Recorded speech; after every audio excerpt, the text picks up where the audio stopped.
Hello, all guys, gals, and non-binary pals. Welcome to the newest episode of the Noobs and Knockouts podcast, taped on Twitch and brought to you on YouTube, Spotify, Google, and Apple Podcasts. I'm Austin. I'm a knockout. Watched a lot of wrestling. I'm David. I'm a noob. Haven't watched nearly as much wrestling, but I do know this. The moment we have all been waiting for is finally fucking upon us. We are here. We are really doing this. And I, for one, feel a sense of enlightenment just around the corner. Oh, brother. A great cosmic question, Austin, is about to be asked and answered. You understand this? The cosmic question of what's the most ridiculous thing we can have a wrestling match about? The cosmic question, my friend, of the full extent to which you can settle things within the ring. Yes, because we are on the start of a special 6-episode journey this time. So call us back in like November when we finish it. Oh my God. As we begin the arc of Eddie Guerrero versus Rey Mysterio for the custody of Dominik. Yes! The story itself is played as a bit of a mystery, but I don't feel it worthwhile at this point to, try to keep the secret. Everybody knows, everyone kind of knows about this one, and I'd rather laugh at it from the start. And these days, considering Dominik Mysterio is tag teaming half the time with his dad, Rey Mysterio, on Smackdown, it's a little I wonder. What a I perfect wonder time what the to bring it up. Exactly. So tonight was a bit of a schedule change for us. Last second, I am recording out of my another hotel room, and because of that, I did not have time to acquire the next episodes for Lucha Underground. So I decided we're gonna do something we can do on Peacock. So we're starting this arc. I don't have a lot of things to say about it because I haven't really done any. I haven't watched any episodes from Smackdown 2005, which is the setting of our story. It's our first arc on Smackdown. Yeah, I was gonna say I only recently observed to you like, oh shit, all of our WWE, WWF stuff has been on Raw, and we're for the most part it's been on Raw, and now we're finally over on SmackDown. Hey. Yeah, no intention. That wasn't intentional on my part. Just kind of happened that way. But yes, this story takes place on SmackDown. It's 2005. We're in the middle of the brand split. Yes. And I have a couple of things to say about that as it relates to this episode. But first, let's talk about Rey Mysterio and Eddie Guerrero, because actually this is only the final chapter of a larger story arc with them that spans all the way back to February. And to be clear, we're starting in June. Oh shit. So this has been a months and months long story that just kind of got insane at the end, and we're skipping to the part that got nuts. Yeah. Essentially, in February at No Way Out, Eddie Guerrero and Rey Mysterio won the WWE Tag Team Championships together. Oh shit. They were the tag champs going into WrestleMania, but instead of defending the titles at WrestleMania, instead, Rey Mysterio and Eddie Guerrero mutually agreed to instead have a friendly competition against each other. So the tag team, just to see who's best, have a skirmish, an exhibition. Didn't Ray and Eddie, like in kayfabe, just have a insanely tumultuous friendship from start to finish? Well, they're friends now. Yeah, so that nothing could possibly go wrong. From they've been bitter enemies in the past. Why in the world would they ever be bitter enemies again? This friendship tenuous? Never. Right. So they have the match at WrestleMania, and Rey Mysterio wins. And after the fact, Eddie is a little sour about it, but he does end up shaking Rey's hand, and the friendship continues.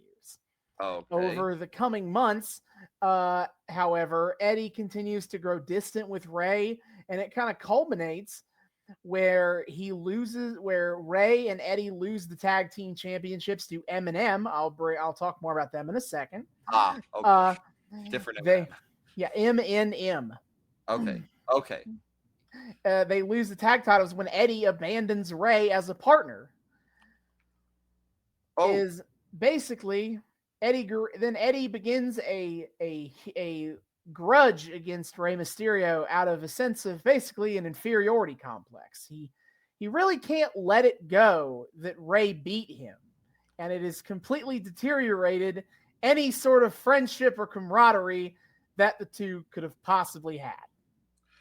Yeah, okay, so wow, a shocker that the little friendly exhibition match had a crazy fallout between these two guys with a very tumultuous history. Sure, I do find it funny though that like Eddie is so bridge burny over this, especially if this is going to directly lead into what we're here to talk about. It does. Oh my god! As this is all just part of a continual whole story bit here, as Eddie has only become more and more deranged and attempted to kind of destroy Rey Mysterio with a chair on a continual weekly basis.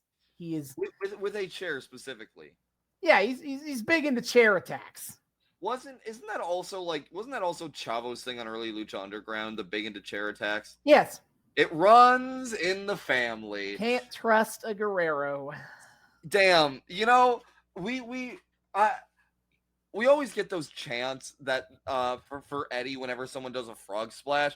I think we also need to get chants for Eddie just anytime someone gets hit with a chair. just really send it up to the big guy on his real signature move. Like frog splash, sure, anyone, but hitting someone with a chair. Now there is a signature move for the ages that no one has ever made a thing out of ever anywhere else. Yeah. So this episode of SmackDown is kind of the bridge point to this next arc of the episode. I don't want to say specifically how, so I'm not going to. I'm just going to frame it like that. Thus far, it has been a story of jealousy and resentment and two friends falling apart because one of them is an insecure dickhead. And this episode bridges to what storyline they will have going into SummerSlam 2005, where they fight for the custody of a child. Again, look, Eddie feels the need to prove himself better so hard that he's like, I am so superior that I am inherently the natural choice for the father of the child that you fucking sired. I know they weren't they probably weren't clear about whose child it was biologically, but it's very funny to me nonetheless that Eddie Guerrero, this is the hill that he wants to die on, and he's just taking it to you know what? There's a kid that's kind of between us. So I'm the superior father. The domino effect meme of going from friendly exhibition match to I will father this child forcefully and you will not fucking stop me. This poor man. He and Vicky in kayfabe are just they really were just the perfect amount of absolutely unhinged for each other. Absolutely, they were 100%, no doubt. So let's talk about SmackDown in 2005. Specifically, Ooh. This is about the brand split. For those of you who have not seen some of our earlier episodes when I actually explained the concept, I will review it. Basically, in the fallout of after WCW and ECW went under, they did their whole invasion angle, roddy-doddy-doddy-da. WWE, partly a way to kind of manage their now very large roster, and also to kind of artificially create the same kind of competitive, fire that was a big part of the Attitude Era and what made that so successful. is they decided to take their two primetime shows, Raw and SmackDown, and completely split the rosters. They each had a different authority figure. They all had different title belts. All the wrestlers were exclusive to one show or the other, and kind of create this feeling of a rivalry and competition between these two shows. We saw a little bit of it in our last arc, in our Katie Vick arc, because a lot of Eric Bischoff's actions during that arc were explicitly motivated as a way to kind of one-up Stephanie McMahon, who was running SmackDown.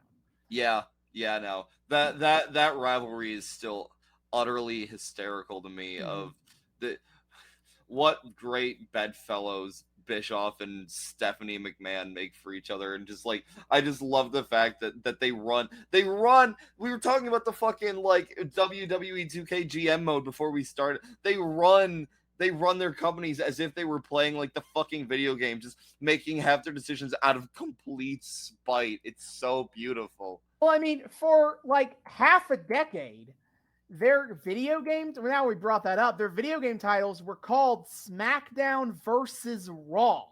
Oh my God. From 2005 to 2011, their titles were, that was the name, that was the, video game title. They're trying to make this a real rivalry.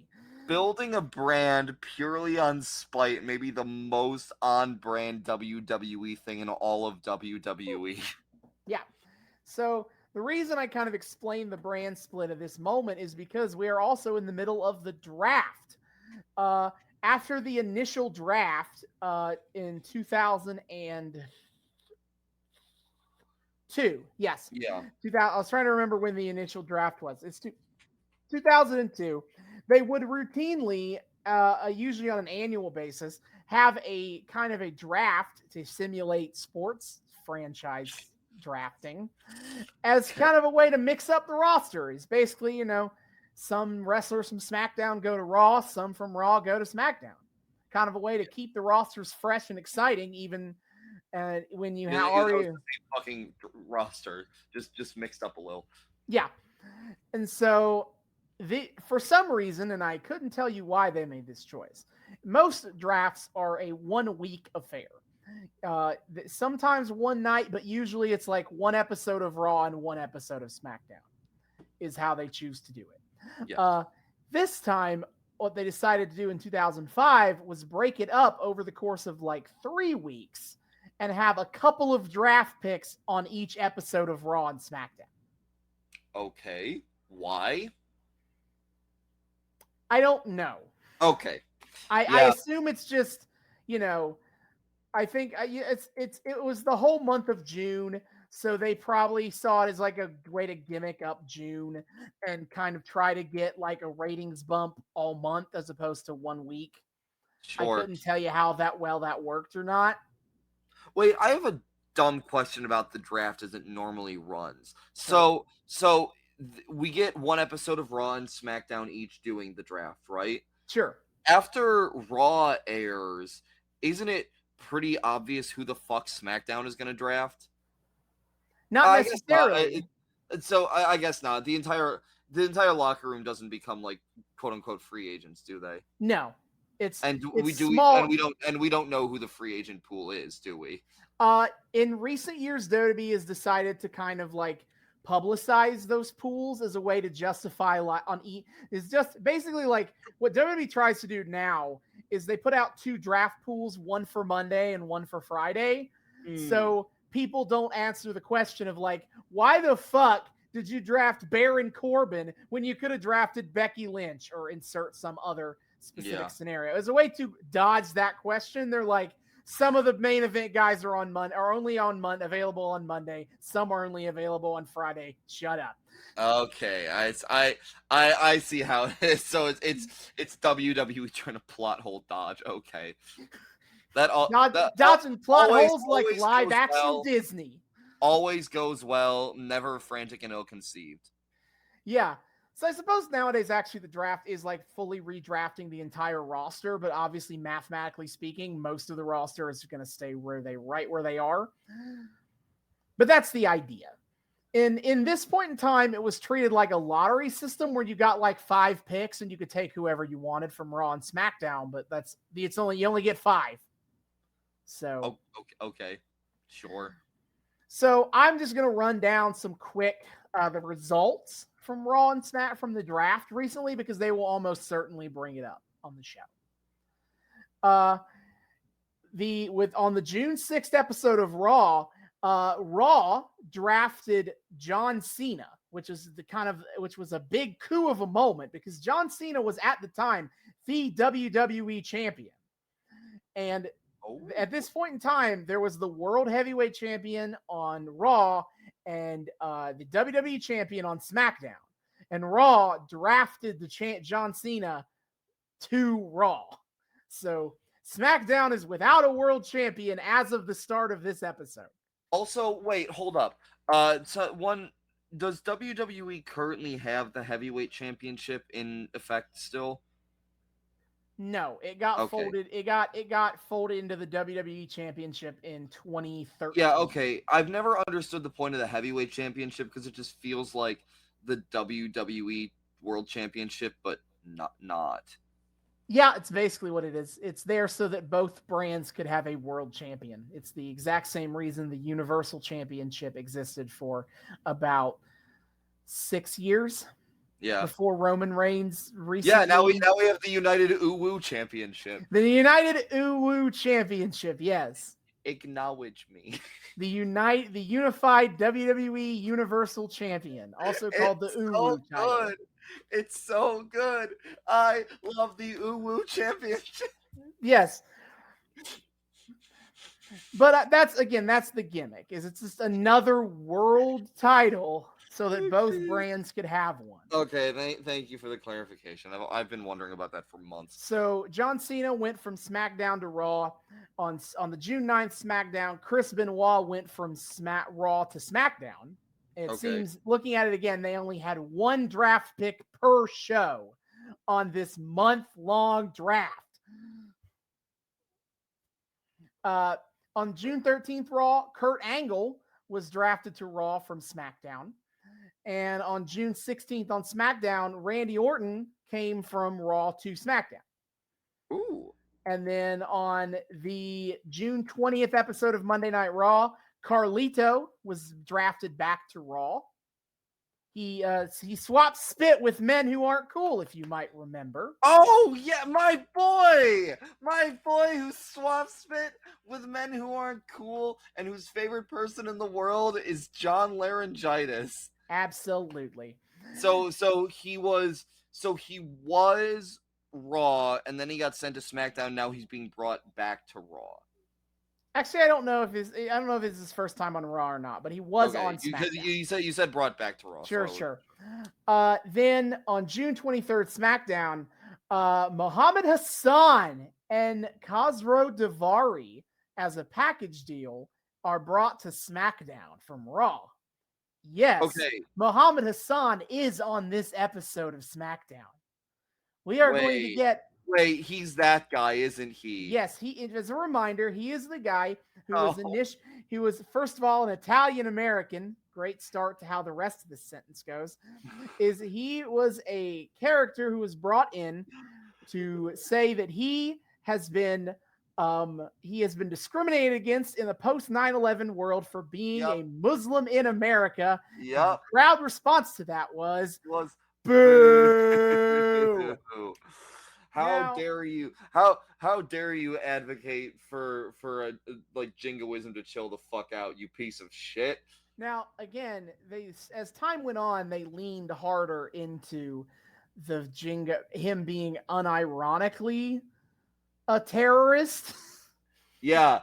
Which, WWE's personal 9/11 guy. Yes. So as a reminder of the timeline, is that this gimmick falls apart on July 7th, 2005, when on the same day of the London 7/7 bombings, they air a skit where Mohammed Hussan kidnaps The Undertaker with a bunch of dudes dressed in stereotypical terrorist garb. all black and dressed in combat fatigues and shit. The gimmick would be Kill Dead, as UPN, who is currently airing SmackDown, was like, the fuck? And basically he would never appear on television again until the Great American Bash, because they had already established that The Undertaker versus Muhammad Hussan was going to happen on pay-per-view. So they couldn't get out of that one. So they just had The Undertaker literally bury him. Like, he choke slams Muhammad Hussan through the stage at Great American Bash, and we never see him again. Man, it feels really unfair to that guy that he, was written into that role, and then, instead of the smart decision of whoever's dumb fucking idea in the writer's room it was, get rid of them, Vince. No, we just get rid of the wrestler because fuck you. And as again, I bring this up because July 7th, 2005 is when it all falls apart. This episode is June 30th, 2005. And I'll go ahead and say this right now. This is the only episode of SmackDown that we will be watching that has Mohammed Hussan on it. I couldn't justify the 7-7 episode in this arc as it relates to Eddie and Ray's story, but it would have been fascinating to do that one. Why?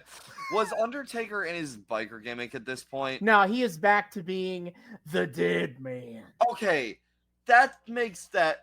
Undertaker is such a weird get for, like, a terrorist group to try to go after. Like, my man, you're kidnapping an omnipotent zombie.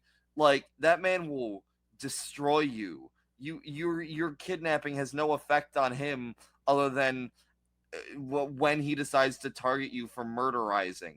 Why I can understand if it was like biker gimmick Undertaker, because at the very least then it could, you could say like, he was Murka as fuck when he was the biker. Yeah, he was Murka as fuck, and like it would fulfill every fucking jingoistic ass audience member's like personal power fantasy of getting kidnapped by the Terrys and being like, but you see, I am a true-blooded American, and I personally will kill all of you for this disrespect. But no, we're not in Murica Undertaker anymore. We're just at Deadman Undertaker. What the fuck? I guess it doesn't matter soon, does it?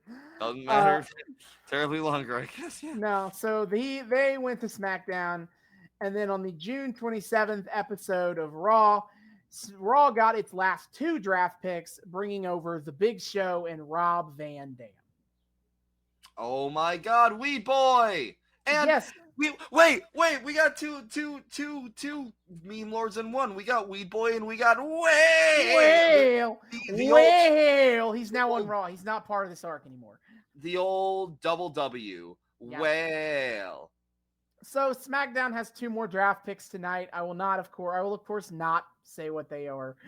Okay. So I will run down the list of champions who are currently on SmackDown, because as I said, they don't have a world champion right now. So the champions on SmackDown are Orlando Jordan is the United States champion. I unfortunately can't tell you a lot about Orlando Jordan. He is the most I know about. I basically know 2 parts of Orlando Jordan's career. He was part of JBL's cabinet when JBL was his aggressive WWE champion, annoying right-winger gimmick in 2004. And I assume that considering JBL would have only lost the WWE title a couple months ago, he's probably still palling around with JBL and company as the I US still can't champion. believe that JBL ever fucking held the WWE title. Jesus Christ. He held it for like a year. He was one of the longest reigning WWE champions ever, and he is the longest reigning when it was a SmackDown exclusive title. Look, I know JBL is kind of a legend to the company, but like, Jesus, imagining putting all of your eggs in that basket. Holy shit. So I also know Orlando Jordan from his days in TNA, his short-lived run in TNA, when he is bisexual, and they decide to play that up, and he's aggressive, at least sexual, and weird. Slutty McSlutter Slutterson wants to slut it up with every living human because bi? He is. And I believe he got fired from that one because he weirded everybody out by bringing his questionably of age boyfriends around. Okay, Orlando Jordan's a pedophile. Good to know. Yay! Yay! Hooray! He's getting better and better. Gimmick is still very weird though. He came out dressed only in caution tape, and he squirted white stuff. It's part of the gimmick. It's part of his entrance. Good times. And this was was this him TNA? This is him in TNA. I was gonna say we're crossing the line. He certainly is crossing a few lines, clearly, at least in a legal sense. Probably definitely in a moral sense too. Few definite lines are being crossed. Waka waka. Fuck. Yeah. Anyway. Fuck. Anyway, moving on. The WWE Tag Team Champions are M&M. I brought them up earlier. They beat Eddie and Ray for the tag titles. And basically, they're like big shot Hollywood types is, I think, the best way to kind of try to describe them. It's John Morrison and Joey Mercury. Oh! Well, John Morrison right now is going by the name Johnny Nitro. So that's the N and an M. It is, and they are both ostentatious, and they got, they're both wearing the big flowy jackets that John Morrison has kept his whole career. Do they get fans upon their entrance? That's very the fans blowing directly in their hair is very important to me. I think they do. I don't it's been a while. And then Melina is their manager, and she is the other M. Okay. And she's just a hot chick. I'm sure if we get to see them, there'll be some cake shots. But the coolest part of her entrance and thus as part of Eminem's entrance is that they have extras play paparazzi to photograph them on a red carpet, as that's their entrance gimmick. Is they set up a red carpet down the ramp, and they come down it, and there are people who play photographers. Okay, I always found Private Party's entrance a little fun and goofy with the whole fucking bouncer. Oh yeah. Yeah, like opening the red velvet thing for them. That just takes this shit to a whole other level. That is incredible. Mm-hmm. And then the Cruiserweight Champion, because to be clear, at this point in time, what they did is they have the Women's Championship is exclusive to Raw, and the Cruiserweight Championship is exclusive to SmackDown. I see. And the Cruiserweight Champion is Paul London. I unfortunately don't know enough about him to give you any information about him as a character. Unfortunate. He's a really good wrestler. I know that. I've seen him wrestle before as part of a tag team with Brian Kendrick, and he does crop up in Lucha Underground eventually. Right. But I can't tell you much about him in terms of what he was like in 2005. I mean, I do love my cruiserweights, my small boys who can do flippy shit. That always makes me extremely happy. So, not a bad impression off the bat, and being an LU guy only kind of solidifies that more for me. So, yeah, I'm willing to go in open-minded on my boy Paul London, and hopefully he doesn't have any skeletons in his closet like his other fellow champion, who also is named after a location. Hey, one can only hope. Yes, so that is our setup for this episode. If you would like to watch this episode along with us, you can of course do so at peacocktv.com, WWE's official streaming service partner. You can watch pretty much any episode of WWE TV, Raw, SmackDown, NXT, as long as WCW Nitro and ECW Hardcore TV. There, for $4.99 a month with ads, $9.99 a month, $9.99 a month without ads, and that is what we'll be watching it on tonight. Hell yeah! Oh, I'm so fucking excited! Oh my god, let's fucking do this! So we will be back to talk about the June 30th, 2005 episode of Friday Night SmackDown. Hell yeah! And we are back. We have just finished the June 30th, 2005 episode of Thursday Night SmackDown. My apologies. I had it wrong when I said it in the front half. My entire life is a lie. Thursday Night SmackDown?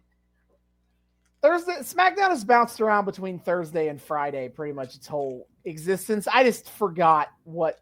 I probably should have realized, like, doing the basic math when you were, like, listing off all the dates of SmackDown versus Raw. I should have realized, there's only 3 days in between. Yeah. Interesting. I didn't even register. So, yeah, Thursday Night SmackDown. Oh, man.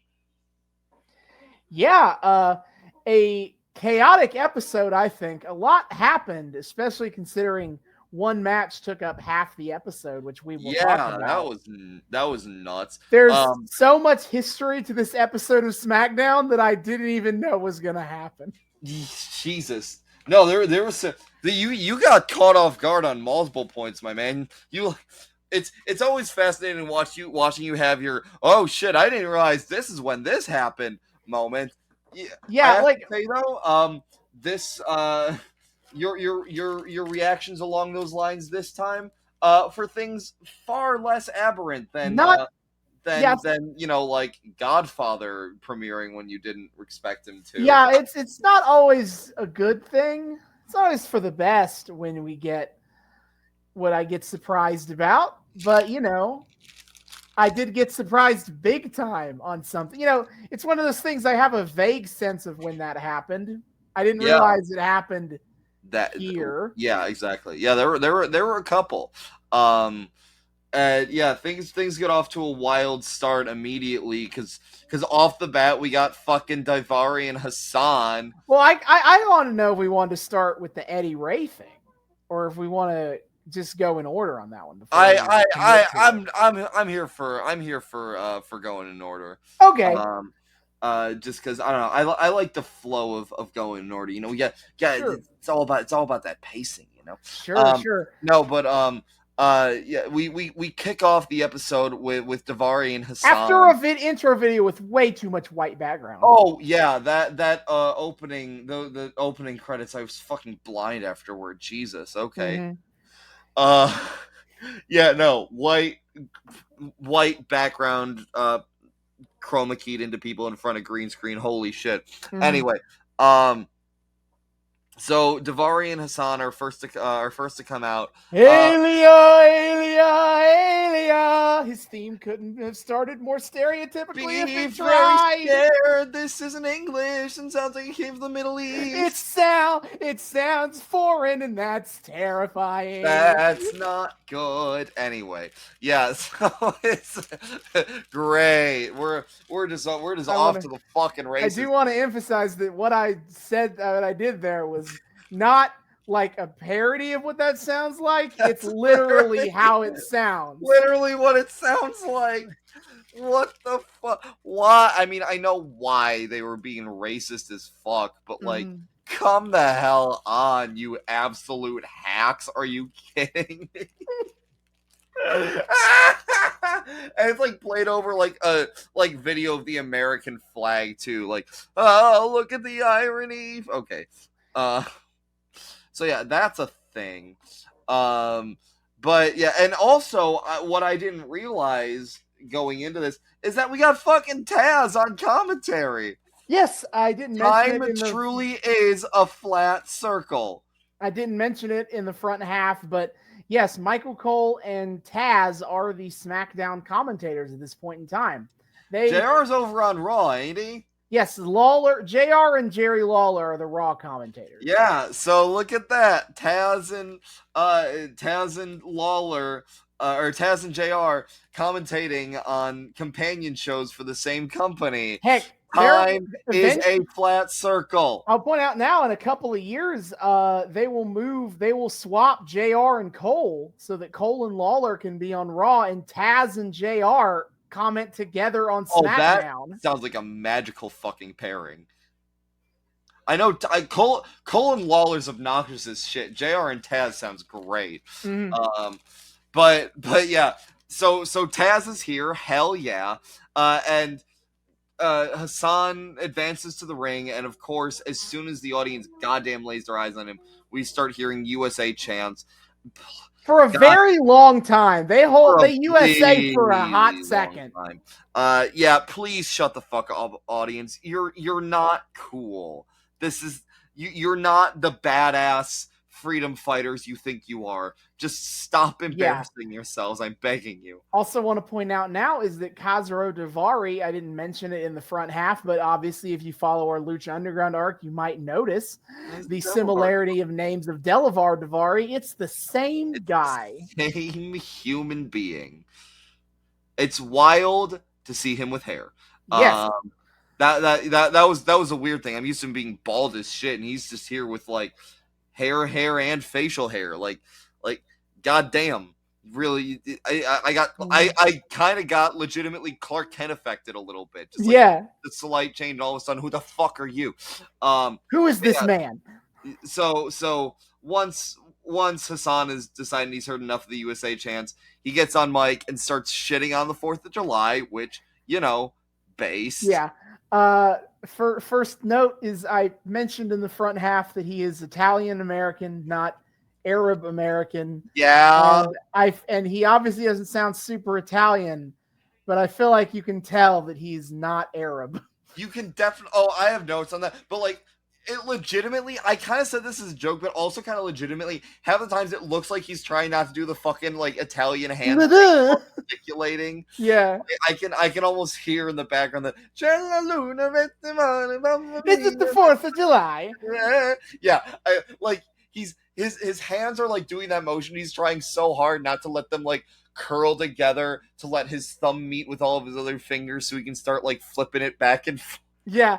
But yeah, he just proceeds to cut an insanely based promo about how like people of color in America aren't as free as their white counterparts because of like the way they get discriminated against. And he's like, do you feel like a free man, Cesaro? I don't feel like a free man. I am not a free man in this country. And I wish you could understand what it was like in my shoes. I'm not doing it justice. It was legitimately. No, it was like, a great promo. It was a really good, like, okay, this man's mic skills are dope. And like, it was honestly kind of like based and inspiring to listen to. And like I was feeling like the bourgeois fervor rise up in me. Like, fuck the white supremacist structures. Tear them all down. Yeah. And like, it was kind of dope. As someone who's seen plenty of July 4th episodes of WWE TV, including going to a July 4th Raw once, is that it's very common in July 4th promos to just kind of use that as an excuse to make fun of fat Americans.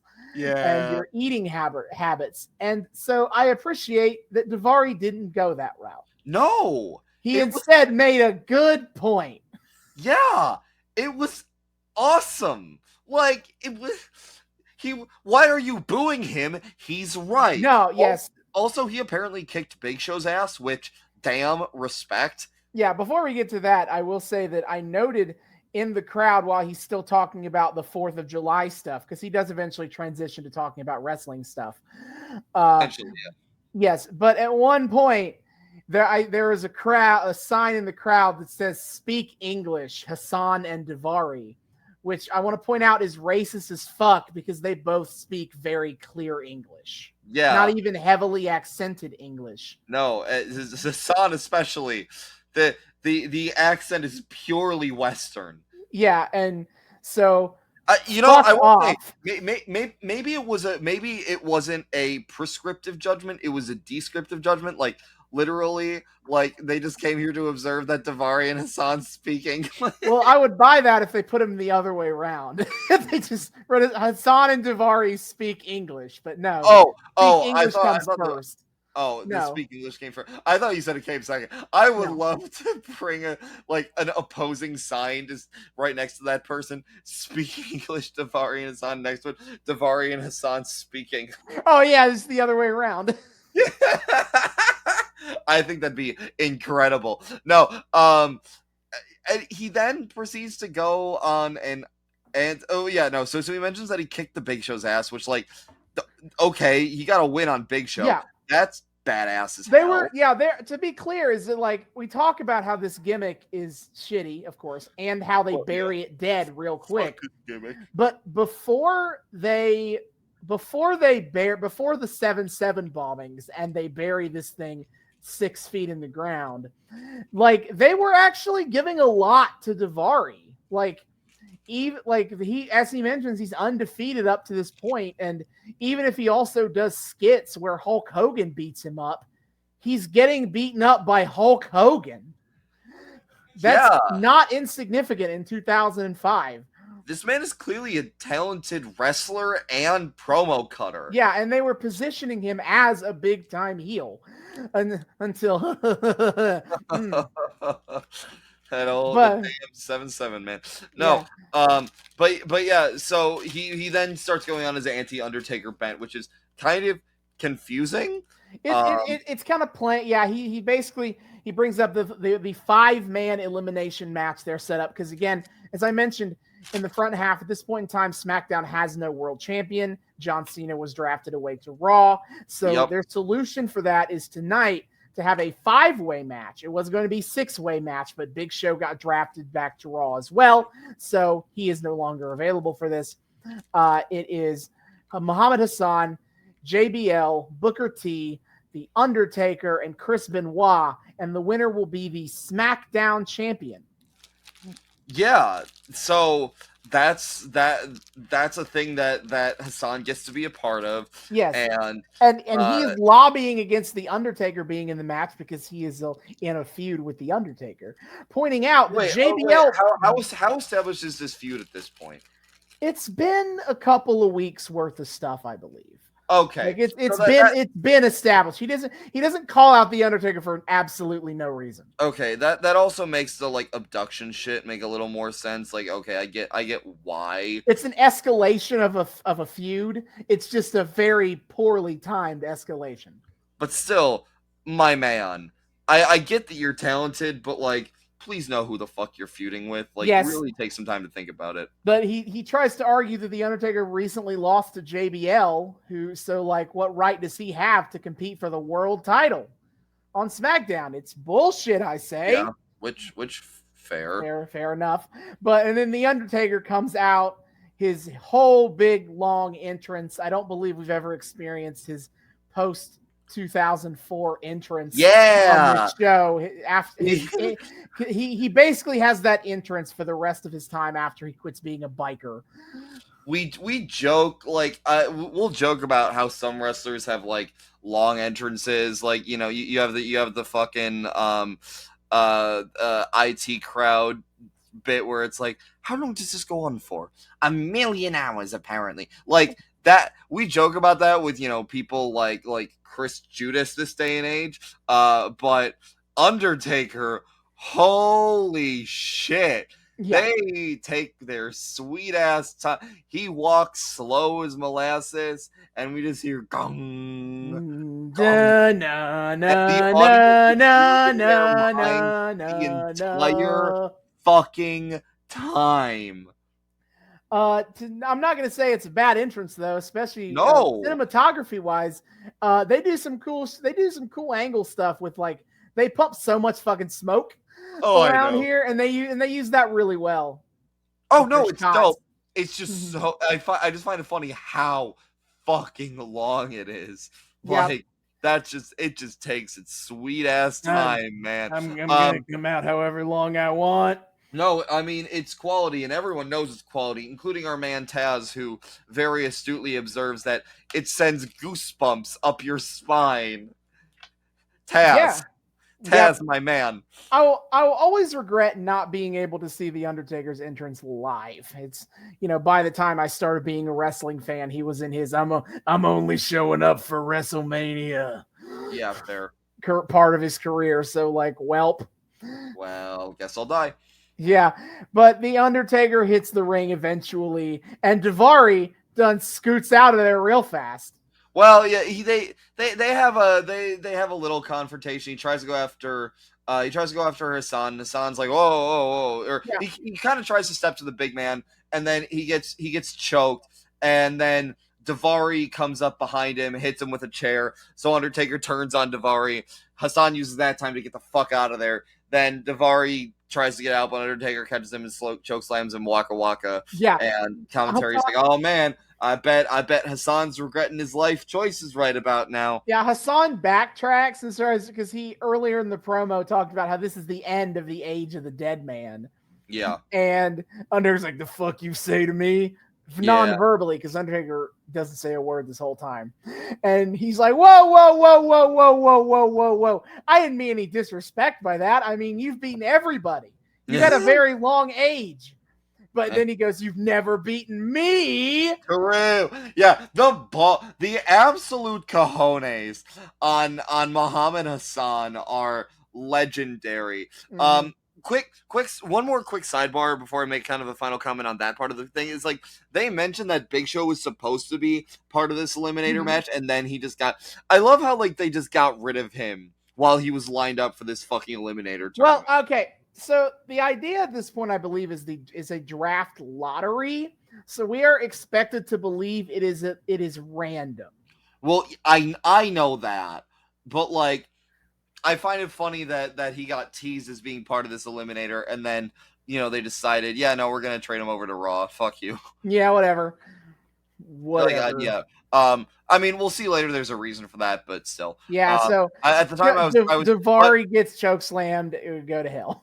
Also, he says, Muhammad has specifically says, you've never beaten Mohammed Hussan. And the way he says his own name, like, he says Mohammed Hussan in, like, the most Western voice imaginable. This man's, like, Italian-American is like, it's so over-the-top Western that it sounds like what a British person sounds like when they try to do an American accent of, like, you've never beaten Mohammed Hussan. And, like, the Hassan gets kind of like nasally and throaty at the same time. Mm-hmm. And it's like, man, I could not believe less that your name is Mohammed Hussan as you fucking screamed that name into that microphone. Yeah. Oh, that's a large oof from me, WWE. Holy shit. Sure. So then we move on to our first match of the evening. Mm-hmm. Paul London versus Chavo Guerrero. Yes. Ooh, Chavo! I will say, before we get to Chavo's entrance, we get London's entrance first.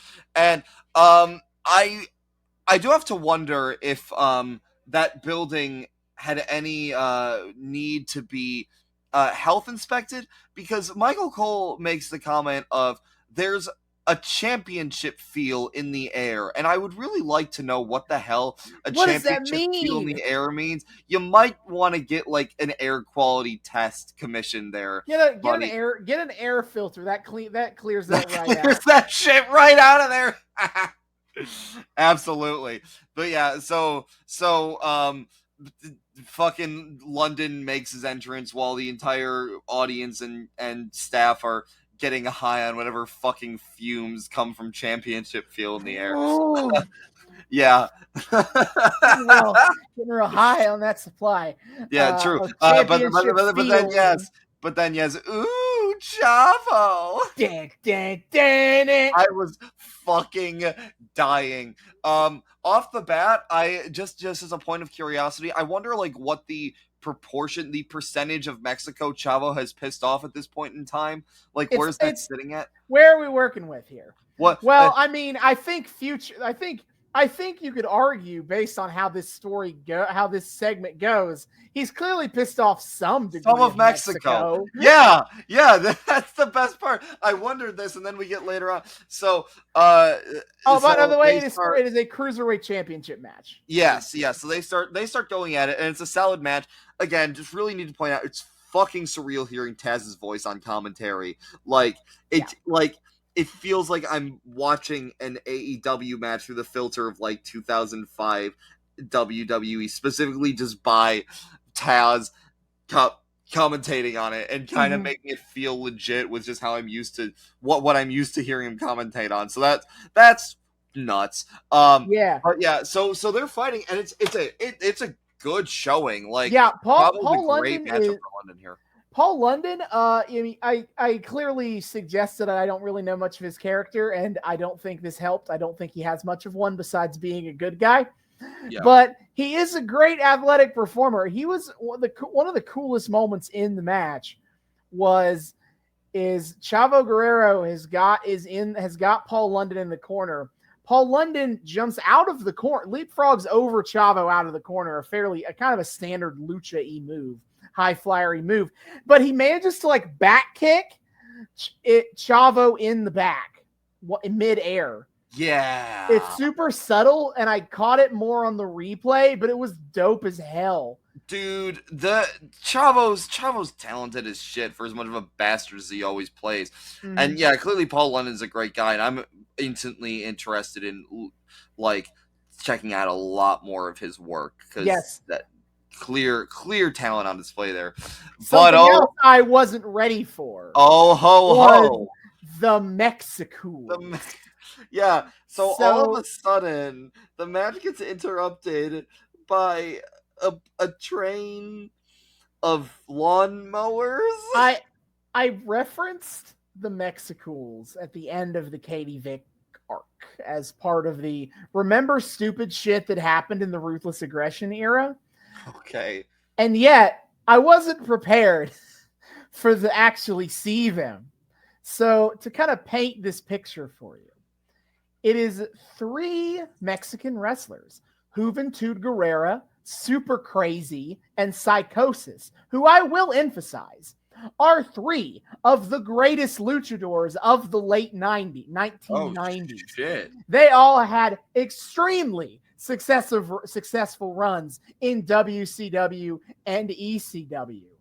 And here they are in WWE. Feels familiar. Yes, I believe I have at least referenced a match he had with Rey Mysterio in WCW. Or I believe we watched Rey Mysterio versus Psychosis at Bash. Yes, we did. I swear to God, we did. Yeah, and here he is unmasked. And okay, let me again kind of go back to painting the picture of what these guys look like. They are in overalls, kind of like workman's overalls. Yeah. And they're riding to the ring in lawnmowers that have Juan Deere on them as a logo. They're Juan Deere lawnmowers. And they also are carrying big inflatable balloons that are Jose Cuervo bottles. Yeah. The fuck is this? And they just start like circling the ring in their Juan Deeres. I wrote down as Cole, and to be clear, they only debuted for the first time on the previous episode of SmackDown on June 23rd. So Cole and Taz don't know who these guys are. It sure is a good thing that the graphics team does, because for a team that gets named in this episode, they already have a graphic calling them the MEXICOOLS. The MEXICOOLS. Yeah, I know. And the thing is too, like they don't know who the hell these guys are, but Taz is still there to point out the Juan Deeres. He sees the Juan Deere, and he's like, "Well, it's Juan Deere, Cole." And I wrote down the Taz quote because it's just so silly. It's Michael Cole's asking, "What are they doing here?"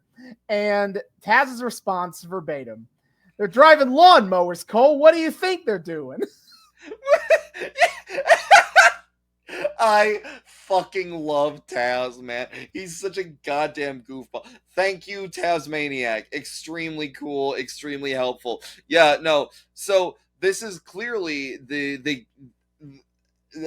clearly has something to do with Chavo pissing off Mexico, whether they're here as revenge or they're going to be they're going to be the avatars by which Chavo starts his quest of pissing off the entire country of Mexico.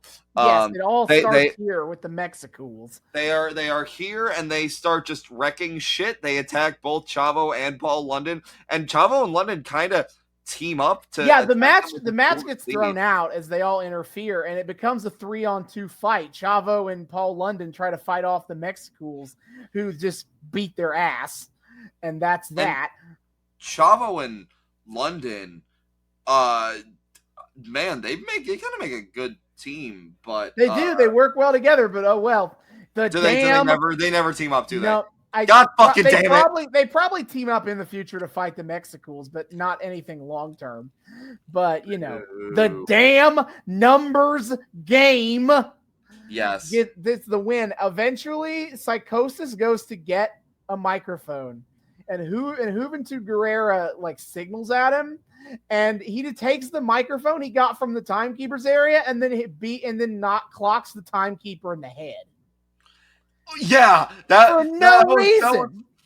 That was fucking hysterical. Psychosis just decks the timekeeper. The poor timekeeper, he goes over to the timekeeper's desk and grabs shit. And the timekeeper's got this deer in the headlights look on his face. And Psychosis kind of stops for a second, looks at him, and just fucking yeets him across the head. And the guy spins and just collapses. It's beautiful. Yes. All right, so Juventud gets the microphone, and I wrote down quite a few of the quotes from this promo because it's absolutely kind of nuts. Yeah, we start with, is there any Mexican in the house? Yes, very clear. That is exact word for word what he says. He doesn't say, is there any Mexicans in the house?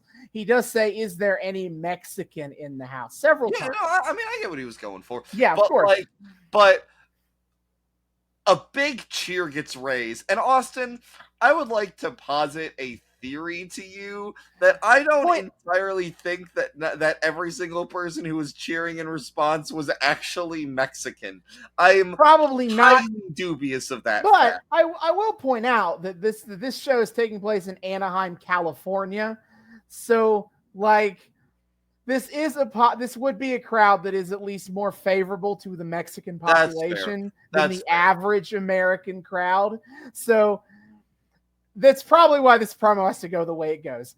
Is Juvi's on the mic? He's like, is there any Mexican in the house? And he has a special message for the Mexicans in the crowd. Yes. He says, the gringos think you're fat. And I believe Super Crazy and Psychosis both repeat it in Spanish. They think you are. I think he does too himself. Yeah, maybe. Yeah. He goes. The gringos think you're fat, gordo. You're lazy. Yeah, and I forget what. And then he goes, they are right. Yeah, that was the great twist of all of this. I was like, the fuck? Is that he agrees with the gringo. I thought for sure he was gonna be building some heat or something, but he's just yeah, no, they're right. Fuck you. But then after that, the promo is anti-gringo because he then talks about how they need to rise against the gringos. Yeah, speaking of proletarian fervor from earlier, I think I said bourgeois fervor earlier, which whoops. No, but speaking of proletarian fervor from earlier, fuck. He says they're right, rise against the gringos. Well, we are getting two incredibly base calls to action against the goddamn colonizers in this episode. Hell yeah. Absolutely incredible. And then you kind of quickly learn why Juventud is the one who's talking, primarily because he gives the mic over to Psychosis. And Psychosis says, and I quote, everyone in this business knows I'm the real psycho. Psychosis. Yeah. And it's like, well, okay. Super Crazy, it's your turn. And Super Crazy, all he says is, yo soy super crazy. Amazing. Incredible. That is actually his catchphrase, by the way, is not, but basically his catchphrase is, I am super, I am crazy, I am super crazy. Whoa, incredible. And then Juvi's on the mic, says that his name is Juvi, and he has the juice. The juice. I really don't understand what. I love how often culinary imagery gets used in wrestling. I don't know why that is, but if you smell or we got the juice here, or we got freshly squeezed Orange Cassidy. Wrestlers really like their food, and now I'm really starting to think the wrestlers are just a bunch of hungry motherfuckers. Are they okay? Are we feeding them enough? Is this their way of I'm going to point out that Booker T was a spokesman for the Hungry Man microwavable meals for a while there. He has several commercials of Hungry Man commercials, which are iconic. Well, there you go. He is a and you got the inimitable Randy Savage Slim Jim commercials. And Kane and Mankind did Chef Boyardee commercials. The fuck? Yes. Okay. Kane opens a can of Chef Boyardee doing his pyro thing, and he makes the can explode open. The fuck? Okay. It's fantastic. That's incredible. We have Hulk. We have Hulk Hogan's goddamn pasta. Oh, the Hulkaroos, brother. Oh, Hulkaroos. We have the World. Man. WWF, man. There are so many food connections in wrestling. What does it all mean? This Foodie Sylvia. This is our Pepe Sylvia. This is our Pepe Sylvia. Foodie Sylvia. The name keeps coming up. Foodie Sylvia. There is no Foodie Sylvia. You know what? Appropriate with how shitty all of their culinary ventures end up being. Hey-o. Yes. Anyway. Back to the revolution. Welcome to our podcast. Yes, the MEXICOOLS say that you can all join our revolution, and based, of course. Then they end the promo with, "We are no Mexicans. We are MEXICOOLS." I feel like you are also Mexicans, but that's just. I don't like think that those line two things are mutually exclusive, but you do you. I don't think that line is as cool as you think it is, but yeah. All right. Damn. Man, they got something in common with the USA changes earlier. Hey-o. Yeah. Anyway, after that, we cut away to the Eddie and Ray highlight video showing what happened last week. They had a singles match on Smackdown last week. It was a hard-fought match, and Rey Mysterio won again. Yeah, and Eddie is definitely not salty about it. But after the match, he's smiling. He doesn't seem angry. That crazy little smile. And he is, in fact, backstage with Josh Matthews interviewing him, and Josh Matthews asks him that same question: "Is why are you smiling last week, Eddie, after you lost?" And Eddie explains that it's because he knows the truth. He knows the truth. Ray is going to go out there tonight and get on his knees and beg me not to tell the truth. Beg me not to tell the truth. Oh, damn. Which I cannot wait to talk about Eddie Guerrero I have to say, in full. Off the bat, this is starting to have this has slight echoes of Katie Vick, just in the setup. I know the truth, and I'm gonna go out there and show you all the truth, and here's a video of me being unhinged and teasing about the truth. I can see that, but thankfully I think this storyline is much less offensive. Oh, it's far less aberrantly tasteless. Absolutely. I just find it funny. Yeah. So then we cut backstage to M&M, who are being total pervs because Melina is bent over getting ready for her match, and you got Joey Mercury and Johnny Nitro in the back doing the hand camera thing at her ass. Yeah, staring at their manager's ass, of course. But anyway, the whole bit is that Melina Ketson is like, "Hey, focus!" Is her first match tonight, and she name drops a bunch of people who are going to definitely see her first match.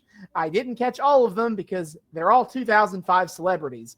But the one I did remember is that how she says that Ashton, referring to Ashton Kutcher, of course, will not be there because, well, it's in Anaheim, California. He never goes to Anaheim. It's a discount LA.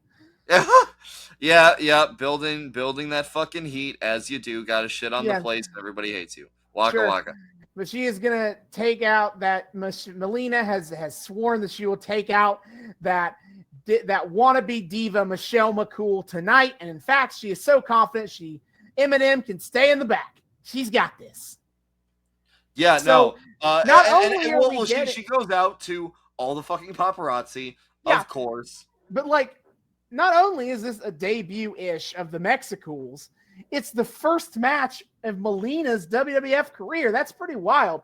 She's kind of remembered as being one of the higher lights of this era of time of women.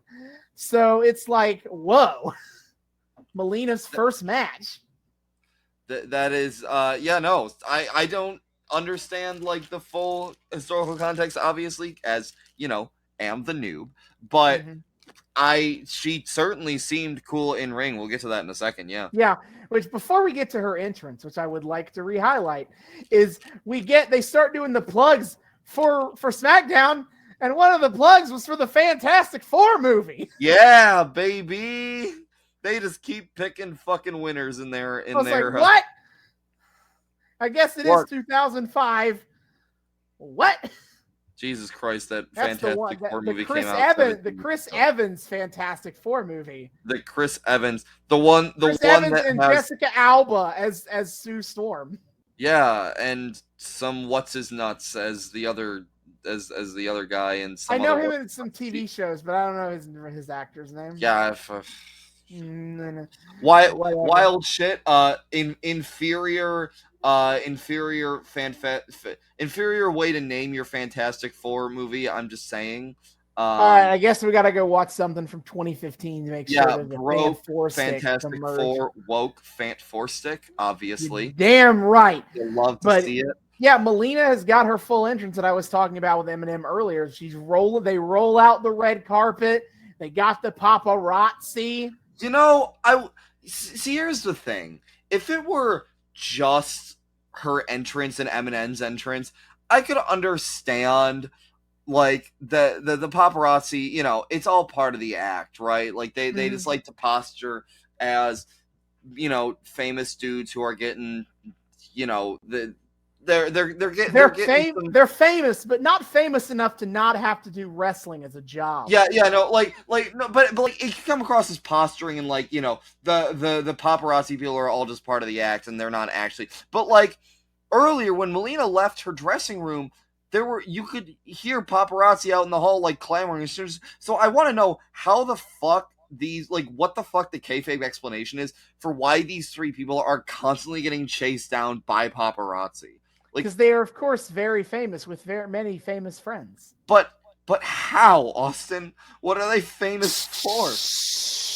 No, I need to understand. That's not important. No, but you don't just get paparazzi on your ass for no reason. That's not relevant. Are they mid-carding in WWE in 2005 if they're very famous?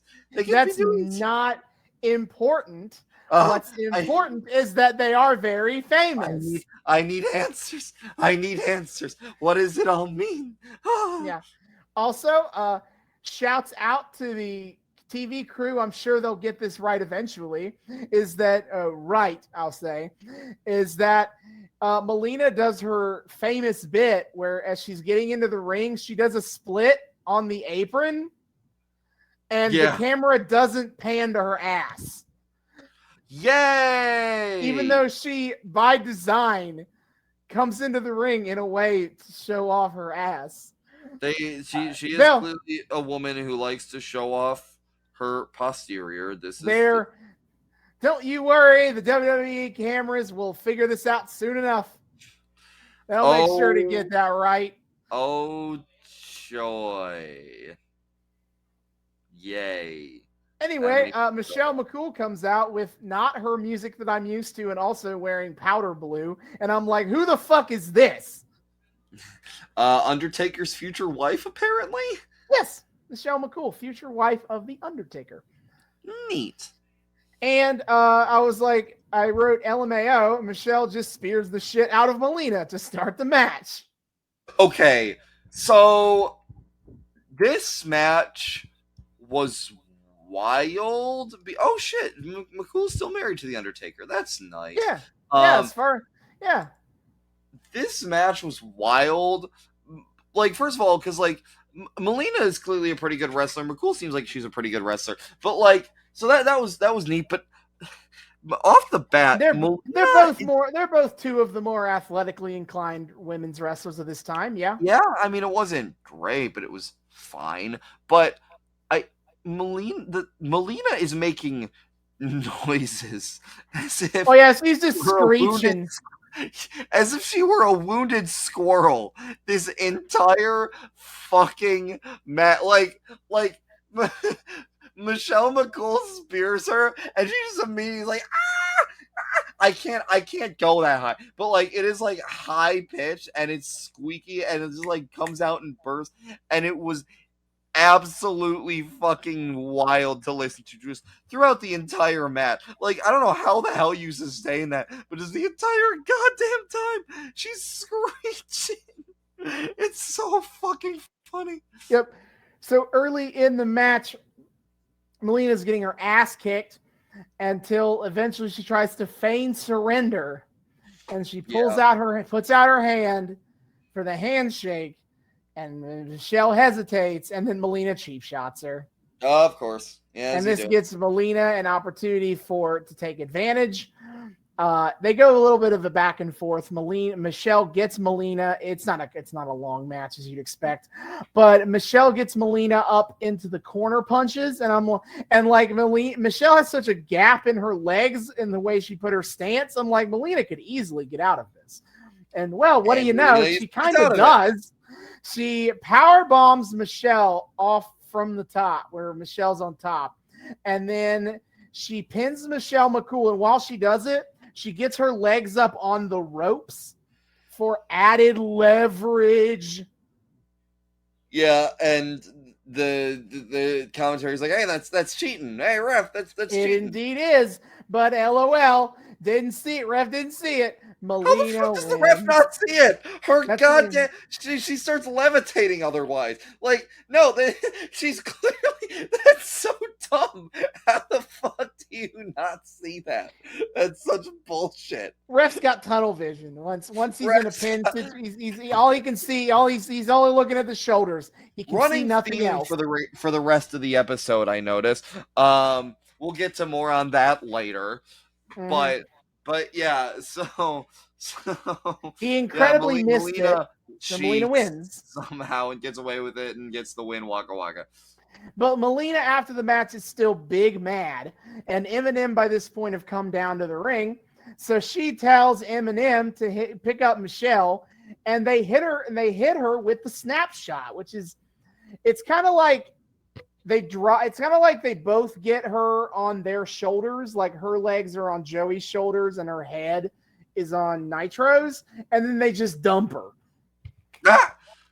Yeah, it's kind of brutal. Yeah, and then old Heidenreich, who has been established as Michelle McCool's friend, comes down to make the save after the snapshot. I gotta say, on one hand, cringe-ass white knighting, but like... Also, it feels weird to think of Heidenreich as a white knight as a character. Is that like, not...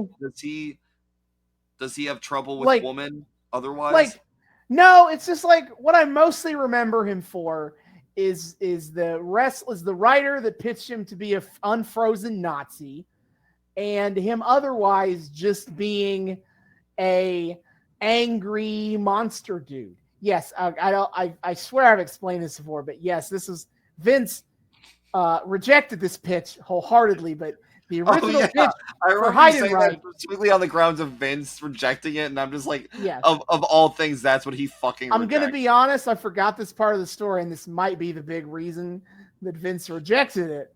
But also, this writer, in explaining Heidenreich's character, started goose-stepping all over the writer's room, and I think that might have been the thing that put it over the edge.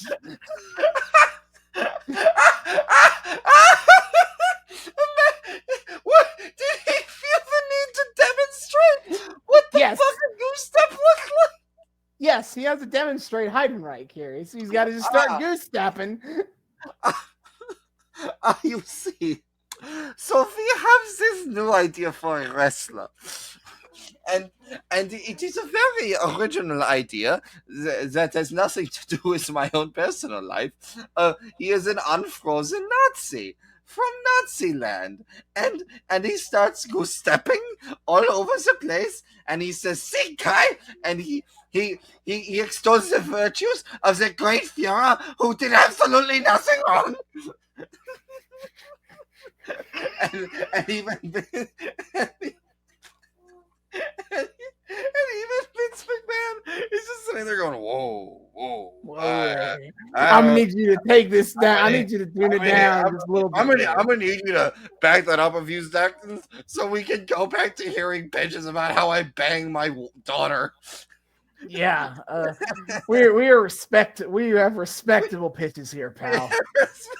I was like me having an incest baby with Stephanie. That was respectable pitches only here, pal. This goose-stepping Nazi shit. How many times, pal? How many times do I have to tell you, idiots? Nazis are out. Incest is in. That's why it's called incest. You absolute. It's not called outcest, dummies. It's not.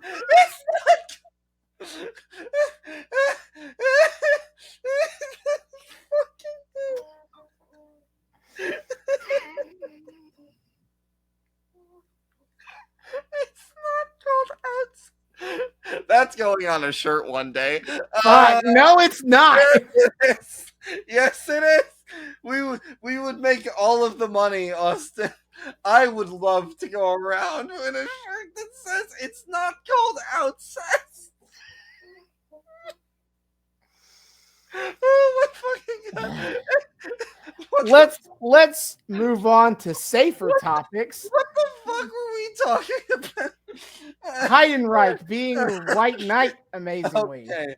Yeah. Let's move on to safer topics. Chris Benoit is in the locker room taping his wrist. Yes. Yes. That very respectable human being. Holy shit. Oh, God. Anyway, after that, oh boy. Eddie Guerrero comes out to the ring as it's a secrets time. And yeah. Okay. An observation I made is that Eddie is fucking yoked. Like he is stupid jacked. This is a man who got very comfortable with steroids in the back half of his life. I see. No, but like the way he walked, he almost looked like a fucking blow up doll, just kind of like waddling towards the ring, just with how cartoonishly jacked he is. He is, but he comes out to the ring and he brings up his match from last week, and he's like, "Do you think that I'm a loser?" He's not mad, guys. He's not mad, and he says that he is not a loser. He is a winner at life because of all the obstacles that he has overcome. He is a life winner. You got I win at life. Viciously sucks on copium. Oh, this whole storyline is Eddie on copium, I would argue. Yeah, that's kind of the vibes I get, which makes it even fucking funnier that it goes this hard. But yeah, so again, in the proud tradition of Katie Vick before him, he's like, I have a tape all about the truth. Roll the tape. Well, before we get to that, he explains that he has done some soul searching, and he got a camera to film his time soul searching, aka Eddie Guerrero started a vlog. Oh my god, the OG wrestling vlog. Young Buck 2. Get out of here, BTE. What? The original wrestling vlog, Eddie Guerrero soul searching. And he realized that his soul searching involved one of Rey Mysterio's family members, and he plays the clip, and Eddie Guerrero is at a playground with children. Yeah. Already feel creepy as fuck. It's great. Yeah, we cut to a fucking playground, and I'm like, huh. And then Eddie Guerrero walks in, and then just starts like manifesto posting, and I'm like, I don't feel. But we discover that this is not just any playground. Oh no, this is Dominik Mysterio's fucking daycare. Which I have some questions about the security of his daycare. Yeah, just kind of fucking B&E'd into the playground of Dominik Mysterio's daycare. And absolutely nobody questions him about it. Now, he would probably still get away with it because Dominik would be like, that's my Uncle Eddie. That's my Uncle Eddie. Yeah, but nobody comes up to be like, hey, sir, what are you doing here? Why do you have a video camera pointed at the children?